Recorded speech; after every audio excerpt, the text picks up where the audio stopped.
কি উপকার পেয়েছেন? ও সোনার হার হারিয়ে গেছিল। সোনার হার? হ্যাঁ, এই যে গলায় এটাই রয়েছে। আমি সবসময় থাকে মানে ঘরের মধ্যেই গেছে, মানে আমি খুঁজেই পাচ্ছিলাম না। দুদিন ধরে মানে খুঁজেছি, কাঁদছিলাম, পাইনি। ঠাকুরের কাছে মানত করেছি, তারপরে হাতটা পেয়ে গেছিল।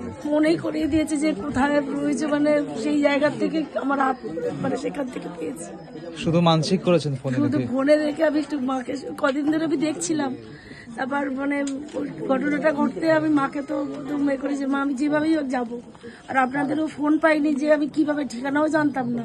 কোথা থেকে আসছিলেন? আমি যাদবপুর থেকে আসছি। আমি বললাম না, ঠিকানার আপনাদের এটা ছিল ল্যান্ডলাইন, যে শুধু মানসিক করে আপনি ওই সোনার হারটা পেয়ে গেছেন? হ্যাঁ পেয়ে গেছি আমি। মানে আমি না, যেভাবেই হোক শনিবার খুব যত তাড়াতাড়ি সম্ভব মাকে পুজো দিই। জয় মা, জয় মা।